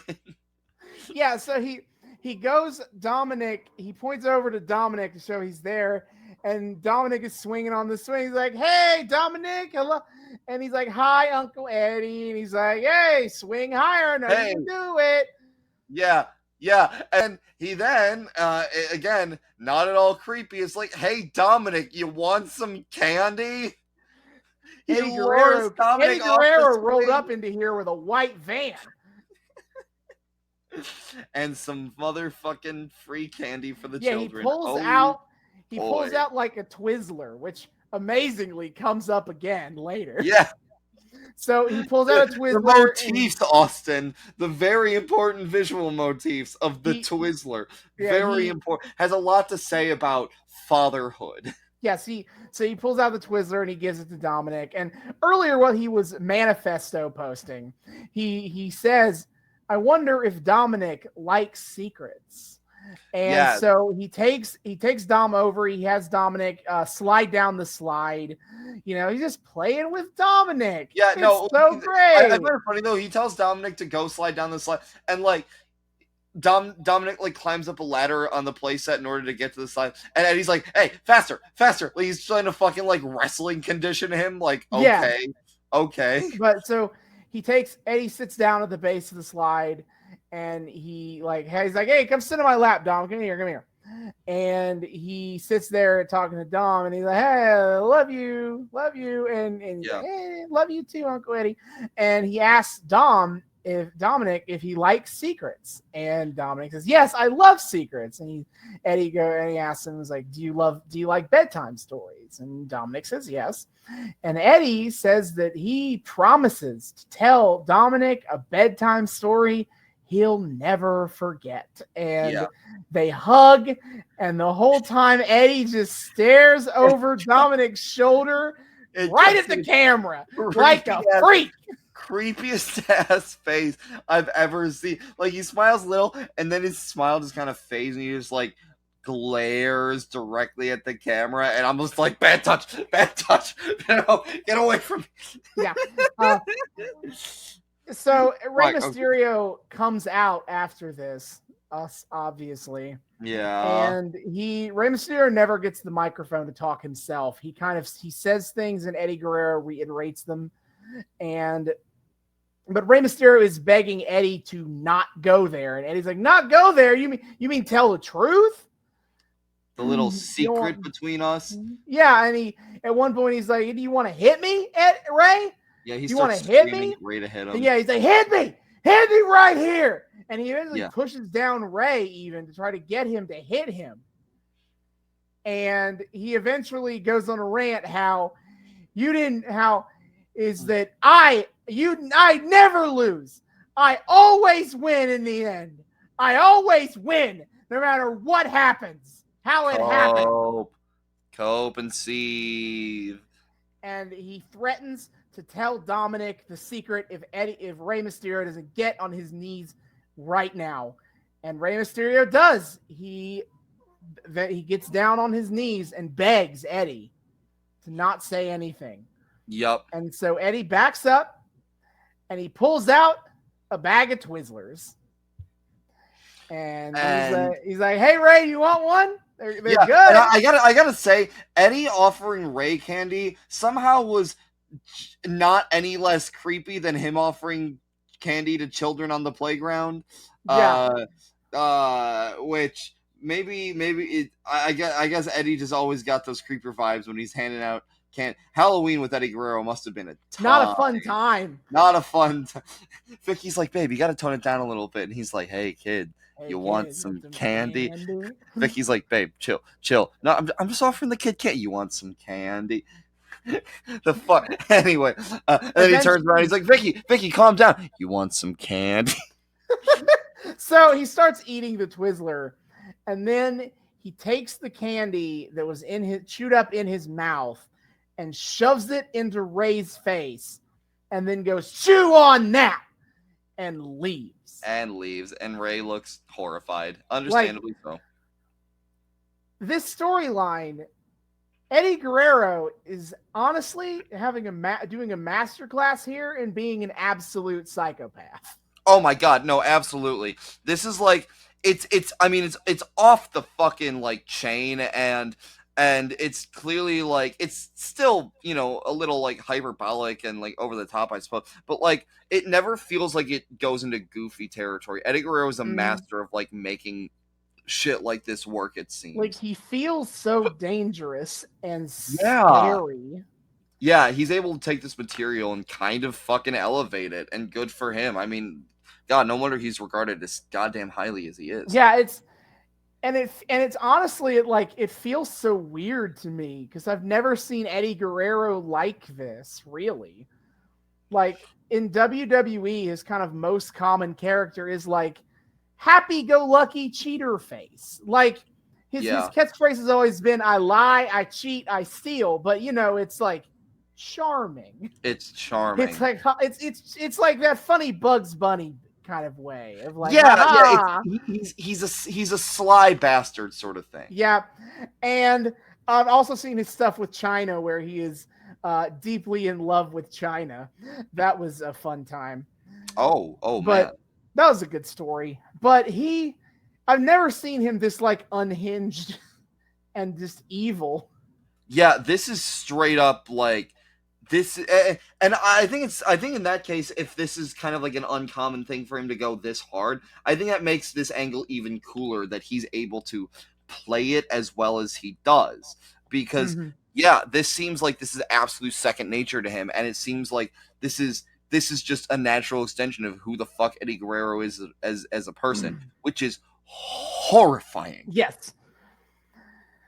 After that, despite only being at about the halfway point of the episode, it's time for the main event. Yeah, holy shit. Okay, 5-man eliminator tournament is half the fucking runtime. Yeah, so first out comes JBL, who they pan to a sign in the crowd that says, just a big loser. True. Get owned. Get Shrek'd, nerd. Yeah, and then Mohammed Hussan is out next, and David points out that Mohammed Hussan is billed from Detroit, Michigan. Yeah, he's one of my Detroit boys. Hell yeah. Absolutely based. Y'all get everybody. It's bullshit. Hey, you guys got Alexa Bliss. And that's it. I can't claim I can't claim Cincinnati, who gets Randy Savage and John Moxley. Hey, close enough. Columbus is just like Alexa Bliss. And hey, you know, quality over quantity. But you get both. It's fuck bullshit. Anyway, Booker T and Chris Benoit come out next. And then Teddy Long appears to explain that this match actually will be a 6-man elimination match because they have a new draftee in the draft lottery. It's Christian. I really want to know in kayfabe how last minute these drafts were. Like, did news get sent over like right the fuck before the match started, and did Christian have to like book it over, or arguably, like they know the entire time they just decided to fuck with people? Either way, absolutely hilarious. I love how in so many ways hilariously kind of disorganized and inept kayfabe makes WWE's GMs feel. It's magical. So then the Undertaker's music hits, and instead of getting his long entrance twice, he just teleports into the ring, and we're here. Which, I have to say, the teleport was kind of cool. Like, I don't know how the fuck they got him out there so quickly. That's some cool I believe that the way they do that is they have him under the ring. and he just pops out. Is there like a trap door under the ring though? Because when the fuck do you get him in under the ring in the first place? He would have gone under the ring. Yeah, there's just a way to get him under the ring. Okay, yeah, I was gonna say there's no goddamn way there's not a trap door down there. Yeah. Okay. Cool. So we start the match with Christian and The Undertaker, and everyone else just kind of hangs out on the outside. And my initial thought was, oh, they're just kind of letting The Undertaker beat Christian's ass. Fair. No need to get in the middle of this. And then suddenly, they're all up on the apron, and Christian falls over into Hussan and taps him and tags him in. This 6-man elimination match has tags. It has tag team rules for some reason, even though this is any way, shape, or form a tag team. I have a theory about that. We'll get to it in a minute. Okay. But so it actually isn't too bad. I think I have to say it's kind of a cool format. It stood out a little bit. I appreciate how unique it was. Yeah, but it was very jarring to be like, wait, this is a tag? They got a tag in? All right. It helps that it's an elimination match. One of the big criticisms of multi-tag matches is like, because that are one fall matches, it's like, oh, you look kind of stupid that you can just kind of like stand there and lose the match that you weren't involved in at all. But everyone has to get in the match because it's an elimination match at some point. So everyone's got to get in there. So I think that helps. But Taker basically dominates the first part of this match. He kicks the shit out of Christian a lot. And then Mohammed Hussan gets in there. And then he starts whooping Mohammed Hussan. Okay. No. Very. The Taker Mohammed Hussan feud continues to heat the fuck up. Yeah. As Taker just kind of whoops his ass. I will say, at one point, JBL tags in on Taker. He shoves Taker in the back, which is a legal tag in. No, fuck you. And Taker clobs him in the face for that. He does eventually get in ring though and squares up against Hussan. And damn, Hussan is a good, like I said this earlier, but yeah, Hussan held his own against fucking JBL, which is impressive. That man's a good worker. And then he gets to have some control over that section of the match. And he's clearly strong. He's clearly got a good physicality to him. He's clearly got good in-ring instincts. It's such a fucking tragedy that his entire wrestling career got murked by the writers just giving him a shitty racist plot that they bailed out on as soon as the optics. As soon as things got a little too real. Yeah, it's got a little too real. And I'm going to be honest. I wish the WWF had that same energy in 1991 when they made Sergeant Slaughter an Iraqi sympathizer. Yeah, I wish they had that same energy because that gimmick started before the war, the Desert Storm, and it ended months after. Yup. No, they couldn't bail on him then. They were too bought in. Get. So, oh, Jesus.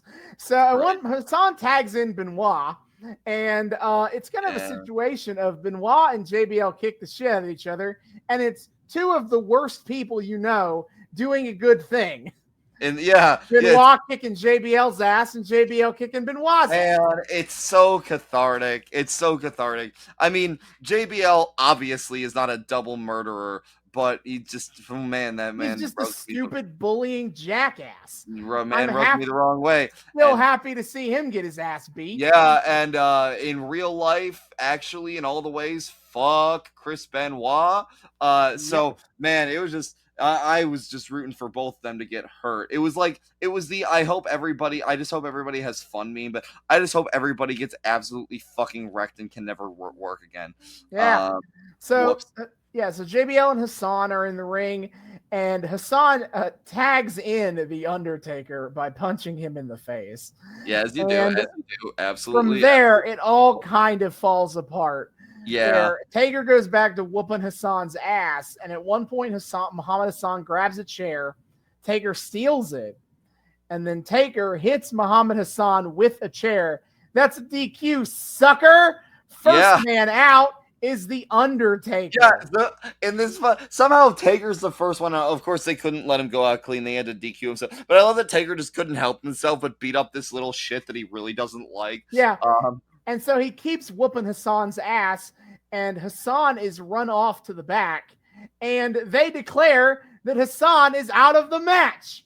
Yeah, which is kind of bullshit. Like, okay, sure, he doesn't come back, but like, you don't know that. You just kind of like declare that, like, Taker ran him out of the ring. He's gone. Fuck you. It's he's not even the legal man. Fuck off. Yeah, which, to cycle back to my theories on why this match is the way it is that they make a big deal about Hussan being undefeated, and the Undertaker is just a guy who doesn't lose too often to begin with.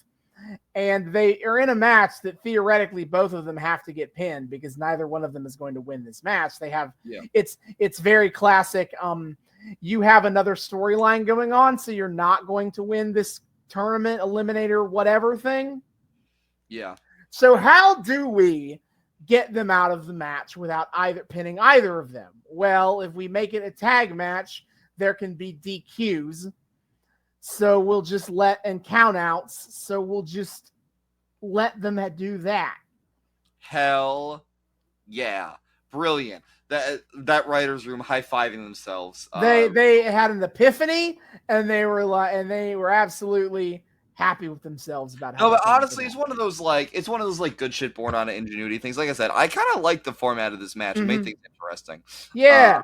It kept a good flow and good tension. So honestly, I'm kind of here for it. But yeah, so back to the real shit. It's Benoit and JBL in ring. Booker T is the Booker T and Benoit have the long Booker sequence T and with Benoit. And it's absolutely at this point where David points this out to me, and so I will bring it up here. It is again a shame that Chris Benoit is actually good. God, yeah, no. He's absolutely one of the greatest technical wrestlers of his generation, perhaps ever, and it's unfortunate that he is a murderer, and you can't, and it's hard to appreciate all of that. And it would be way nicer if on top of being a murderer, he was shit. But he's not. Yeah, no. It sucks so hard to watch his shit because you want to appreciate it, but you're just like, man, you're such an evil fucking person. Yep. Oh God. Anyway, JBL interrupts himself here, and I'll be honest, I did not fully catch how this happened, but JBL gets the drop on Benoit and pins him to take Benoit out of the match. Yeah, so Benoit didn't make it. Yay! Yep. The final three is now JBL, Booker, and Christian. Yes, and man, I was really hit for the rest of this match. I was on a hard campaign of anyone but JBL. I'm rooting for. Literally, when Booker showed up, I put in my notes just Booker heart emoji. And I mean, I like Christian too. He's a fun dude. So I was like, man, either of them, please God, there is a 2/3 chance here. 2/3 chance to win. There's and unfortunately unfortunately that math is as wrong as Steiner's was. Yeah. But yeah, because fucking JBL will not go down. There's so many near falls, and he just JBL takes all of Booker T's big moves. Yeah, and he still gets the fuck. Okay, why? Why in the world was this man allowed to be as fucking OP as he was? Because he was a wrestling god. God fucking damn it is what I have to say about that. Yeah, so JBL, Booker T, JBL, and Christian all kind of go back and forth on each other. They kind of establish. At one point, Christian gets established as the lesser evil, where the crowd cheers him whenever he was fighting JBL, even though he is absolutely a heel. True. They're like, fuck JBL more. JBL, man. Yeah, no, but yeah, so at one point though, I think it's JBL and Booker back in the center, and Christian manages to tag himself in against JBL, and I'm like, no, wait, don't fucking tag in on JBL, you piece of shit. And then And then he gets in the ring and is able to catch Booker by surprise and tips Booker over and roll him up 1 and 2 and 1, 2, 3. Christian, you piece of shit. Before we go, I'm going to make a couple of notes that I mentioned here.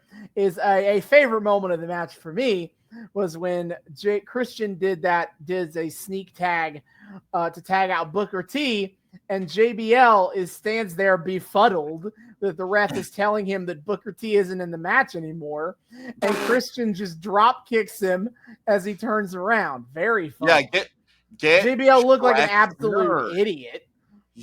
Which he is. Yeah, so they JBL and Christian have a bit where JBL does an eye poke to Christian in front of the ref. Did he do that earlier? No, he does it to JBL, then he does it to Booker. He does it to Christian, then he does it to Booker T. Oh, shit. And then Christian eye pokes, thumbs JBL right back in the eye. Yeah, ref doesn't catch any of this, which, what the fuck? Yeah, so Booker T, he's making his big comeback to JBL. He hits all his big moves. JBL done kicks out. Oh, I think it's around this time that JBL has Booker T set up in a powerbomb spot, and he throws his arms up. And I'll be honest, I have not ever known what the fuck that was about, and I have figured it out. He is putting his arms in the positions to mirror Longhorn horns because he is a Texan. Yeah, no, it's so fucking goofy. And, it is. Oh, you smarmy piece of shit. But, Christian tags in. He rolls up Booker T because fuck you. Yeah, and then Christian spends an obnoxious amount of time bragging about this. And it allows JBL to roll his way over into the corner, set up the clothesline from hell to Christian, and then he pins Christian because fuck you. 3, fuck you, fuck you, fuck you, fuck you, fuck you. So JBL is he's celebrating, he's crying, he's champion again, and out comes Teddy Long, who is carrying a belt-shaped bag. A belt-shaped bag, which is so funny. Yeah, so I love how it's not the belt. It is a belt-shaped bag, and it's like, why the fuck do we feel the need to hide the belt inside this? But whatever. To fix the twist, to protect the twist, you see, because JBL comes out. Teddy Long comes out. Teddy Long is the GM of SmackDown. I don't think I've made that clear up to this point. But Teddy Long is out here and he tells JBL that he's got good news and he's got bad news. The bad news is that he isn't SmackDown champion.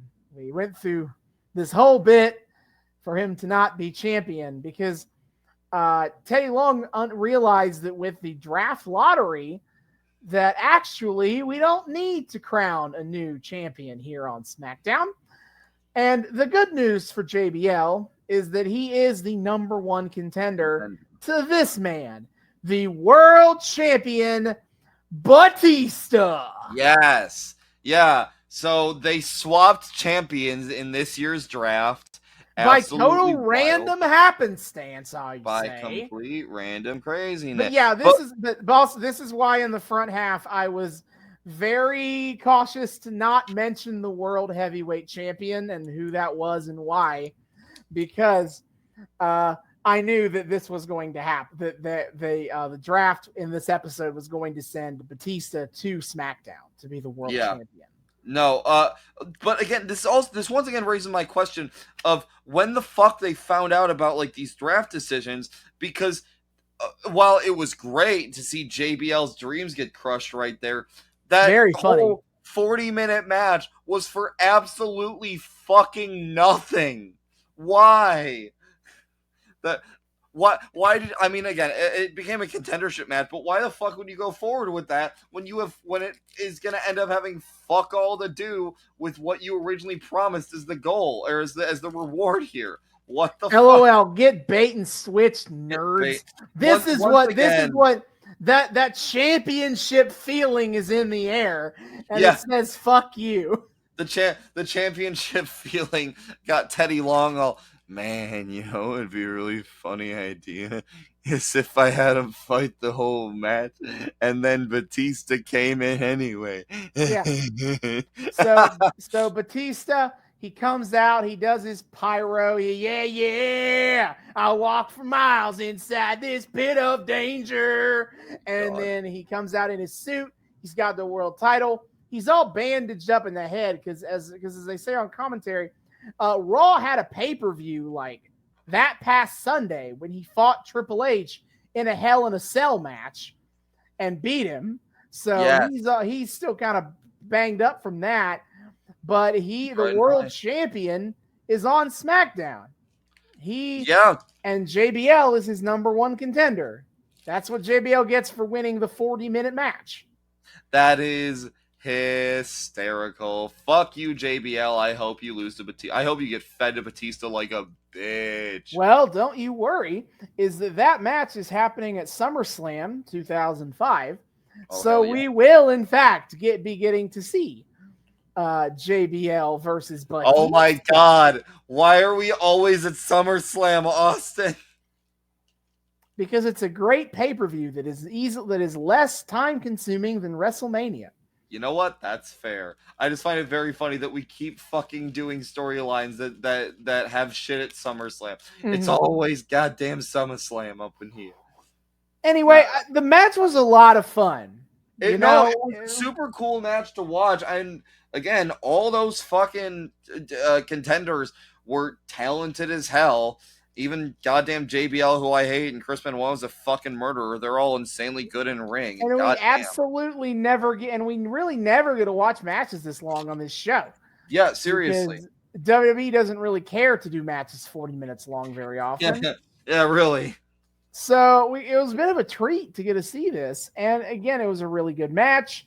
They cleared out the riffraff of Undertaker and Hussan real quick. Hey, I think Hussan deserved. I am an unironic Mohammed Hussan fan now. I am an uncritical support for Mohammed Hussan. I think he's fucking dope.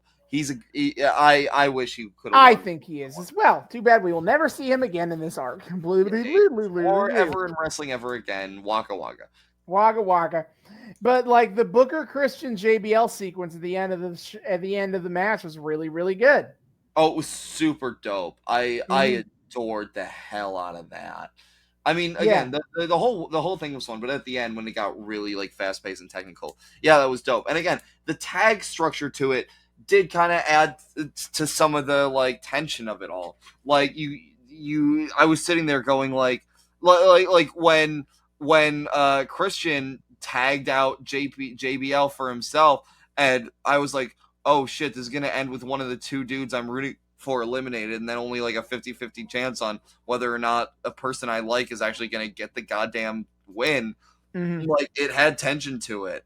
That kind of it added a unique flow to the proceedings. So I was kind of here for it. And so that wraps up this episode of the June 30th, 2005 SmackDown. A wild episode. It was. I don't think a bad episode. I enjoyed a lot of the shit on it. Even though I find still some of the shit they got going on with like Mohammed Hussan and stuff kind of racist and obnoxious. But we had the MEXICOOLS who unlike Mohammed Hussan are going to be sticking around. Them's the breaks when you're dealing with Vince McMahon in the 2000s or ever, really. At least it's not Kerwin White. At least it's not fucking Katie Vick, okay? True. Nothing will ever feel as bad as Katie Vick. Nothing. Yep. Oh god. So we wrap up this first part to Eddie and Ray's final confrontation. Yes. And Eddie has gone completely insane and is now targeting Ray's family because he knows a secret. All because he's fucking pissy that Ray beat him in an exhibition match. Fuck you. Yep. He's very petty like that. It's fascinating to watch this story knowing what this twist actually is. Yeah. I don't, as to kind of say, as we've been pretty upfront about what storyline we're going to here. And I think honestly, like, because David already knows where this goes, it feels unnecessary to like try to pretend we don't try to follow. I don't know if it would really work to try to follow the mystery as they put as the show presents it, because David already knows how this goes. It's not like the double Undertaker or Katie Vick where he didn't know and I knew. Yeah, and I was just and this is the one where I'm actually not gonna like hate the outcome either. No, I'm not gonna sit here and get like either just like really frustrated or deeply angry at what this all comes to. No. But we will have to see how this progresses with Ray's family secret and what Eddie will do to expose this secret going forward. Indeed. But that is for a future date. For next time, next time we will be doing Lucha Underground, as we will once again be seeing the historic all night long match between Johnny Mundo, good old Johnny Nitro, and Prince Puma for the Lucha Underground Championship. Fucking yeah, we love Boyle Heights, baby. Let's fucking go. Yep. Until then, David, hit our plugs. Yes, sir. My friends, my dear friends, thank you so much for once again joining us on yet another episode of the Noobs and Knockouts podcast. We are so delighted to have you here. Returning listeners, viewers, what have you. You know the drill. Thank you so much for once again welcoming us back into your eardrums, your eyeballs, whatever it is you use to consume our content. We love having you here. Just please keep coming back. You know how good it is here. Just, let's have a good time, huh? First time listener, viewers, what have you. Thank you so much for joining us. Welcome. We here at the Noobs and Knockouts podcast like to think we are friendly to both noobs and knockouts alike. So whether you are brand new to the wild, wacky world of wrestling or you're a veteran of all this shit that wrestling has to offer, either way, we hope you've had a great time here. We hope you feel welcome here. We hope this all feels nice and fun and accessible to you and you want to keep coming back for more. If you'd like to continue to join us and you're not entirely sure how to do so, not to worry, my friends, I have you covered. First of all, you can find us on YouTube. We are the Noobs and Knockouts podcast on YouTube. Hit subscribe, ring that bell, make sure it turns a nice little solid color so you get notifications every single time we drop a brand new episode. Give us that sweet engagement in the comments and the likes and the what have yous. Check out our playlists as well. Austin has been kind enough on our YouTube to organize all the arcs and storylines and eras and shit that we follow into their own separate playlist. So if you want to follow a specific thing all the way down, you don't have to do a whole lot of jumping around. It's super dope. Check that out. And hey, on our more recent episodes, you can see our beautiful, lovely, sexy faces and our awesome snazzy HUD that we got going on, and see all the little visual gags and shit that we hide in here just for the people that bother to take it. You can see my great Italian hand gestures and the longhorns and shit.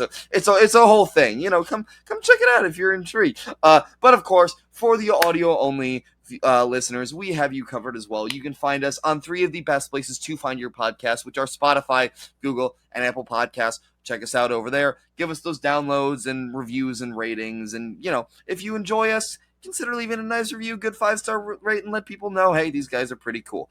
We appreciate it immensely. Past that, of course, are kind of our 3 main ways you can be in contact with us. First of all is our Twitter. You can find us at Noobs and NoxPod on Twitter. That's Noobs, the letter N, NoxPod on Twitter. Come check us out there. We do all of the memes and the discourse and yada, yada, yada. We post every single time we drop a brand new episode so you guys know what the hell's going on. And, of course, the highlight of our Twitter is weekly wrestling live tweeting. My friend, what is on the dock coming up? Right, every Wednesday night on TBS, 8 p.m. Eastern is AEW Dynamite. Boom, boom. Both me and David regularly watch that live, so usually one of us is live tweeting that show. If not both. In addition, keep track of AEW, WWE, and Impact Wrestling pay-per-views. On May 29th is AEW Double or Nothing in their 3-year anniversary show. We already have a few matches already on the card. On the pre-show will be Hook and Danhausen versus Tony Nese and Smart Mark Sterling. How could I even explain that match right there? Is to be seen, to be believed, I think. All 4 of them. Sexy. True. The men's Owen Hart Memorial Cup for both the women's Owen Hart Memorial Cup tournament finals. Thunder Rosa versus Serena Deeb for the Women's World Championship. And of course, Hangman Adam Page versus CM Punk for the AEW World title. It's going to be sweet. Then on June 5th is WWE Hell in a Cell, Heck in a Sec, whatever you want to call it. So far, we have a couple of matches already on the docket. First, Bianca Belair will take on either Asuka or Becky Lynch for the Raw Women's Championship. That's going to be fucking sweet no matter what way it is. And then, in a Hell in a Cell match, will be Adrenaline in Our Souls, Cody Rhodes and Seth Rollins round 3. This time it's personal in Hell in a Cell. And then on June 19th is Impact Wrestling Slammiversary, their 20th anniversary show. It is actually it will be 20 years to the day exactly of the first event promoted by Impact Wrestling. And they got a great match set up. Josh Alexander versus Eric Young for the Impact World Championship, a Queen of the Mountain match for the Knockouts World title, and an Ultimate X match for the Impact X Division Championship, where Ace Austin will be defending that belt. And the reason, and I use that as a transition to say, is that right now is the New Japan Pro Wrestling's Best of the Super Juniors tournament, where Ace Austin is participating. And I do not watch a lot of that tournament live as it airs on 4 a.m. Eastern time. But when able, I am going to try to watch at least a couple of shows live. Hopefully I can at least watch like the finals live. And if I am watching live, I may decide to tweet about that at 4 in the morning if you would like my takes on preliminary tag matches. You absolute madman. All right, yeah, be sure to check all that out, guys. It's a great time over on the Twitter. Austin and I like to have fun over there. Or if you enjoy the podcast, you'll enjoy hanging out with us on the Twitter. Our personalities are on full display and you know, our respective levels of wrestling knowledge, all that good shit. Check us out, Noobs and Knoxpod on Twitter. There's also, of course, our email address. You can email us at noobsandknockoutspod@gmail.com. That's noobs, the word and this time, knockoutspod@gmail.com. Come say hi to us there. Tell us what you like about the show, what you don't like, things you want to see more of, less of, requests for any specific wrestling media or anything you want us to cover. Tell us that you think our hot takes are great or that they're really fucking dumb. How much you like listening to our mellifluous tones come from our vocal cords week after week. All that good stuff. Just come say hi to us. We love to say hi back. noobsandknockoutspod@gmail.com. And of course, finally, there's our Patreon. We are also the Noobs and Knockouts podcast on Patreon. $1 a month gets you early access to episodes and a shout out to at the end of each episode. Shout out to our friend of the show, Sugar Daddy Kyle Smith, for being the first ever subscriber to the Noobs and Knockouts podcast. We appreciate you, buddy. Enjoy your perks. If you want to enjoy perks along with Kyle, donate to us at Noobs and Knockouts podcast on Patreon. See y'all next time. Hasta luego.